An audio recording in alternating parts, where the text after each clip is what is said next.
नमस्कार, आदाब। Red Mac दुनिया में आपका स्वागत है। मैं हूं सौरभ कुमार शाही।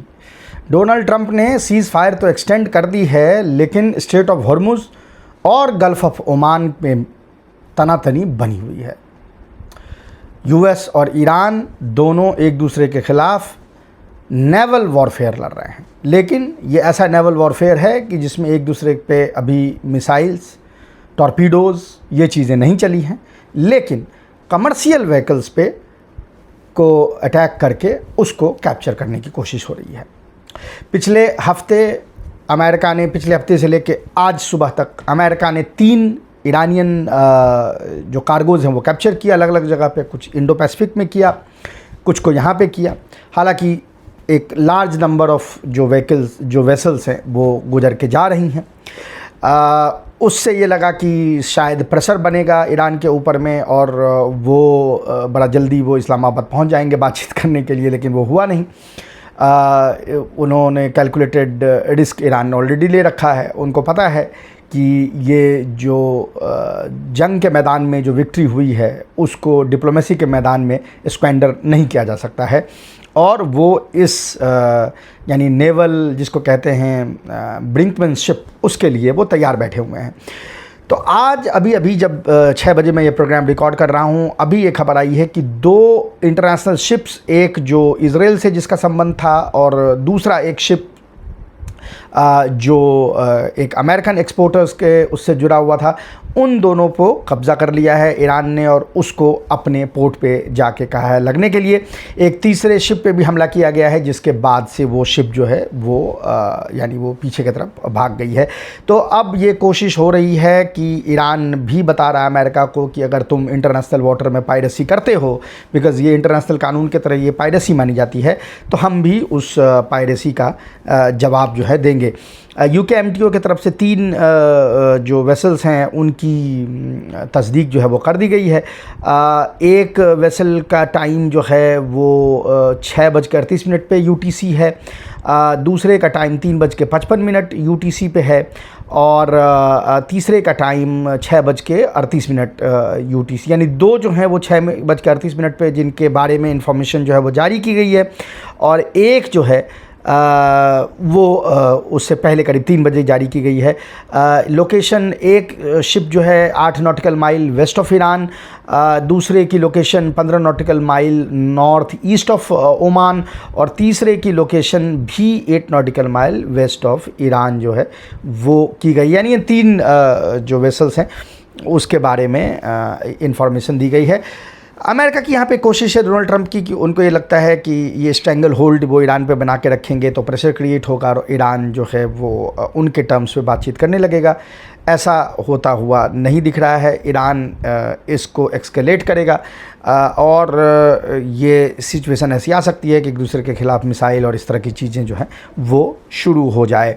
डोनाल्ड ट्रंप ने एक ट्वीट किया अभी इस प्रोग्राम से कुछ देर पहले जब हम रिकॉर्ड कर रहे थे। इसमें उन्होंने कहा कि ईरान में सैनिकों और पुलिस ऑफिसर्स को सैलरी नहीं मिल रही है, वो SOS कह रहे हैं और बस रिजीम जो है वो अपने घुटनों पे आ रही है।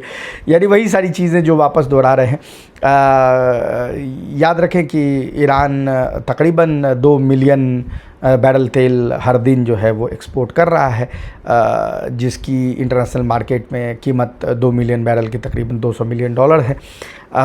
तो अगर 26 में से 2-3 पकड़े भी जाते हैं तो उसके लिए ईरान तैयार है। वो इनफैक्ट वो 100% जिसको कहते हैं ब्लॉकेड के लिए तैयार है। लेकिन जहाँ 90% भी शिप्स निकल के आ रही हैं तो उस सिचुएशन में of course there is a pressure, but वो उस प्रेशर को झेलने के लिए रेडी महसूस करता है।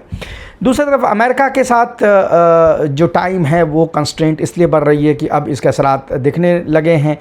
लुफ्तांजा का एक अभी ट्वीट आया था इस प्रोग्राम को जस्ट रिकॉर्ड करने से पहले, इसलिए हम अपने स्क्रीन पर वो ट्वीट नहीं दिखा पा रहे हैं क्योंकि उसकी तस्दीक करनी थी मुझे। वो ट्वीट ये कह रहा है कि 2000 के आसपास जो शॉर्ट हॉल फ्लाइट्स हैं लुफ्तांजा के वो कैंसिल हुए हैं क्योंकि एयरलाइन फ्यूल जो है वो महंगा है। अच्छा, एक बहुत फेमस थिंक टैंक ने एक रिपोर्ट जारी की है जिसने ये कहा है कि strait of Hormuz closure triggers global supply shock with disproportionate food security risk. वो कह रहे हैं कि फूड सिक्योरिटी रिस्क जो है वो बहुत ज़्यादा हो गया है और ये कह रहे हैं इसके फार रीचिंग सप्लाई शॉक होने वाले हैं। कैल इंस्टीट्यूट ने ये सर्वे किया और इसमें कहा है कि साउथ एशिया पे इसके असरात जो हैं वो देखने को मिलेंगे। और इसी रिपोर्ट के साथ साथ ही एज इफ़ की जैसे कोऑर्डिनेटेड हो, यूरोपियन कमीशन की जो चीफ़ हैं क्रिस्टीन लगार्ड, उनके जो यानी बिजनेस उसकी, उन्होंने वार्न किया है कि warn of possible food rationing due to fertiliser disruptions के फर्टिलाइज़र का डिसरप्शन इतना हो रहा है कि फ़ूड का हमें रैशनिंग करना पड़ेगा। उसको यानी ये कहा गया कि फूड शॉर्टेजेस जो है is a matter of when now not if. और यूरोपियन ब्यूरोक्रेसी उसके लिए तैयार होती हुई नज़र नहीं आ रही है। इसके साथ ही साथ कुछ और भी इंसिडेंट्स हुए हैं जो दिखाता है कि ट्रंप क्यों इस प्रेशर में हैं और क्यों उनको लग रहा था कि कल ये वो काम करेंगे तो उसके बाद ईरान जो है वो बातचीत के मेज़ पे आ जाएगा। क्रिस्टीन लगार्ड का तो हमने पढ़ ही दिया, क्रिस्टीन लगार्ड का। उसके बाद एक और जो प्रेशर पॉइंट है वो ये है कि अगेन डोमेस्टिक ऑडियंस में उनको विक्ट्री मिलती हुई नज़र नहीं आ रही है डोनाल्ड ट्रंप को, और वो बार बार इसको जताने की कोशिश कर रहे हैं। ब्लूमबर्ग में ये कहा गया कि Solomon क्विप्स US recession risk could be one tweet away, यानी ब्लूमबर्ग ने छापा है कि डेविड सोलोमन ने बोला है कि एक ट्वीट का मामला है और रिसेशन अमेरिका में आ सकता है। यानी एक चौतरफा प्रेशर जो है वो आप डोनाल्ड ट्रंप पे इस बाबत देख रहे हैं। जो कल रात उन्होंने यूनिलैटरली जो सीज़ फायर एक्सटेंड किया है उसको लेके भी कई चीज़ें हो रही हैं, कई बातचीत वगैरह हो रही है। आज जो यानी फॉरेन मिनिस्ट्री के एहलकार हैं ईरान के, उनसे ये पूछा गया कि बीबीसी में उनका इंटरव्यू था और वो इंटरव्यू मैंने देखा, उसमें उनसे पूछा गया कि भाई आप जो हैं वो क्यों नहीं गए बातचीत करने के लिए। तो उन्होंने कहा कि emphasise in interview the BBC World Service that Americans are not negotiating in good faith, American good faith में निगोशिएट ही नहीं कर रहे हैं, and that currently there is no decision to participate in the negotiation, इसीलिए इसमें बातचीत करने का कोई वो नहीं है। इस्माइल बाक़ई की बात कर रहा हूँ। तो इस्माइल बाक़ई ने इंटरव्यू में आगे कहा है कि we never said we would go and then break our commitment as it is the habit of the United States. United States जिस तरह से अपनी बात को से मुकर जाता है, हमने कभी ये नहीं कहा कि हम जाएंगे और फिर नहीं गए। हमने ये कहा था कि जब तक ये सारी चीज़ें हमारे पॉइंट्स हैं, वो पॉइंट्स अगर नहीं होंगे तब तक हम नहीं जाएंगे। और साथ ही साथ उन्होंने ऐड किया कि वो अपने पोजीशंस को बार बार बदलता रहता है अमेरिका, उसको खुद भी नहीं है कि वो पता है कि वो क्या कर रहा है। हालांकि इसकी तस्दीक टेलीग्राफ ने भी कर दी है। टेलीग्राफ अखबार जो इंग्लैंड का आपको पता है कि वो कंजर्वेटिव अखबार है, प्रो ट्रंप अखबार है। अब उसने वाइट हाउस के इनसाइडर के हवाले से ये कहा है कि it is all a giant cluster fuck inside Trump's floundering Iran peace process. कह रहे हैं कि बिल्कुल क्लस्टर फक है, समझ नहीं आ रहा है किसी को कि क्या करना है नहीं करना है, किसी को क्लैरिटी ही नहीं है। वो एक ट्वीट पे ट्वीट दर ट्वीट जो है वो चीज़ बदलती जा रही है। जो यही बात बीबीसी के इंटरव्यू में इस्माइल बाक़ई ने भी की है और अब ये टेलीग्राफ इसकी तस्दीक कर रहा है। याद रखें ये प्रो ट्रंप अखबार है। उसने अपने उसमें लिखा है कि US president increasingly relying on loyalists who paint rose coloured view of conflict. कह रहे हैं कि वो उन लोगों से बस बात कर रहे हैं जो ये बता रहे हैं कि भाई सर अब जीत रहे हैं, बस अब कोई नष्ट नाबूद कर दिया है, पूरा वॉर हमने जीत लिया है, उन्हीं लोगों से बात कर रहे हैं। और इसीलिए वो डिल्यूजनल है, यानी उसको ये पता नहीं चल रहा है, यानी मानसिक स्थिति उसकी इतनी ख़राब हो गई है कि उसको ये रियलिटी, ग्राउंड रियलिटी का अंदाज़ा नहीं हो रहा है।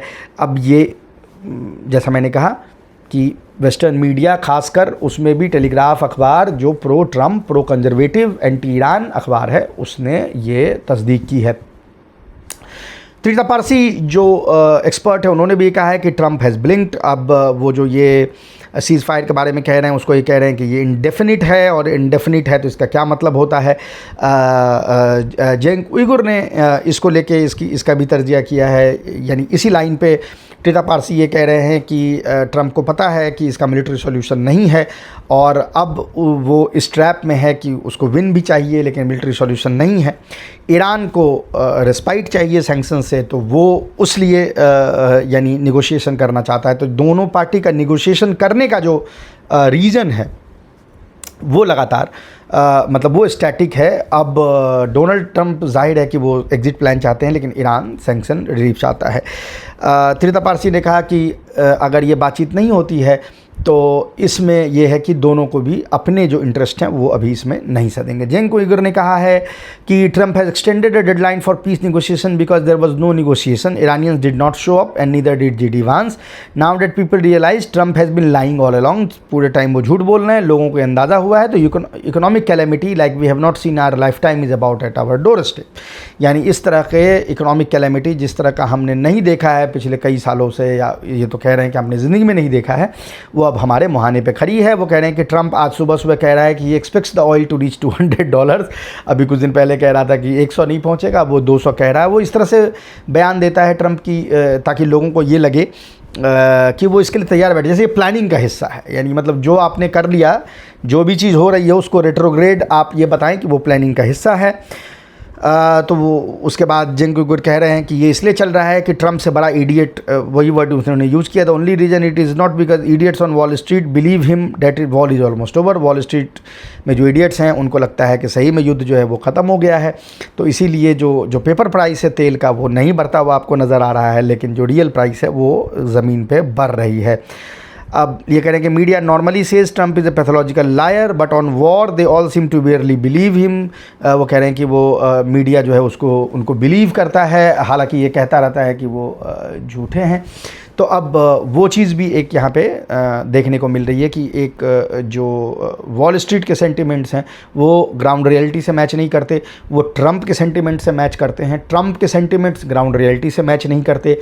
वो जो उनके जो चंटू बंटू हैं या उनके जो लॉयलिस्ट हैं, जिनको उनके गुर्गे हैं, उनके जो रोज़ी पिक्चर वो प्रेजेंट कर रहा है अगर इन चीज़ों का, उसको लेके है। इनफैक्ट कल उसने एक और भी ट्वीट किया था ट्रंप ने, वो जो एक 8 ख़वातीन के तस्वीरें लगा के उसने कहा कि इनको फांसी होने वाली है, हम ईरान से ये कहते हैं कि इनको ना करे, और ये उनमें से किसी को फांसी नहीं होने वाली थी। वो छोटे मोटे हालांकि उसमें कुछ तो ऐसे थे कि जिनको जो ऑलरेडी छूटे हुए हैं, कुछ ऐसे थे कि जिन पे और चार्जेस लगी हुई है, लेकिन चूँकि वो फीडबैक जो मैकेनिज़्म है वही ब्रोकन है ट्रंप का। तो अगर अमेरिकन राष्ट्रपति के पद पे बैठा हुआ एक आदमी, अगर उसका इंटेलिजेंस इनपुट इतना वीक है, उसको इंटेलिजेंस जो दिए जा रहे हैं वो इतने यानी कमज़ोर इंटेलिजेंस दिए जा रहे हैं, जो इंटरनेट से उठा के इंटेलिजेंस उसको दिया जा रहा है, तो यू कैन इमेजिन। और रैदर अब चूँकि ये हमने बात की है टेलीग्राफ अखबार के उसके हवाले से,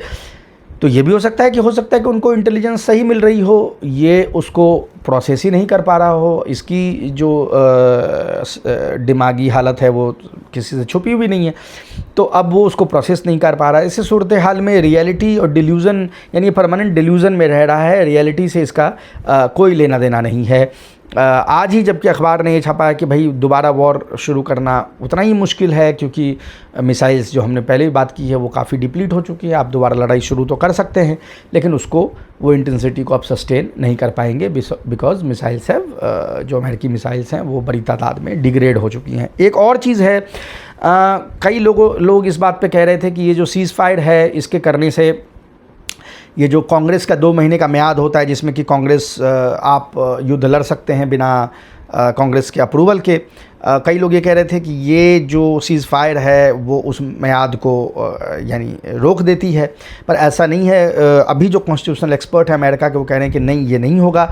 अगले 10 दिनों में यानी 1 मई तक ट्रंप को अप्रूवल जो है वो लेनी पड़ेगी इस युद्ध के लिए, वरना उनको वहाँ से फोर्सेस जो हैं वो विड्रॉ करने पड़ेंगे। हालांकि ये इतना बड़ा मुझे इशू नहीं लगता, क्योंकि सेनेट में भी मेजॉरिटी है रिपब्लिकन पार्टी की और हाउस में भी मेजॉरिटी है, और वहाँ दोनों जगह एक डेमोक्रेट जो है डिफेक्ट करके वोट उसके हक में कर रहे हैं। लेकिन ये ऐसा भी हो सकता है कि कुछ और रिपब्लिकन उसके अगेंस्ट में पलट जाएं, तो फिर सिचुएशन अनटेनेबल हो जाएगी। जो IRGC ने 2 वेसल्स जो कब्ज़ा किया है, जिसके बारे में भी आपको बता रहे थे, उनके नाम आ गए हैं। दोनों ऐसा लग रहा है कि MSC जो है शिपिंग कंपनी, उसके वेसल्स हैं। एक फ्रांसेका है जो इज़राइल से जिसके ताल्लुकात हैं, और दूसरा जो है उसका नाम है इपामी नोड्स। तो इन दोनों को सीज़ किया है ईरान ने। ये मामला और गर्मा सकता है। अब देखना है कि ऊँट की करवट यहाँ पे बैठेगा। जो भी अपडेट्स होंगे हम आपके पास लेके आएंगे। अभी के लिए इतना ही, हम आपसे फिर मिलेंगे, तब तक के लिए नमस्कार।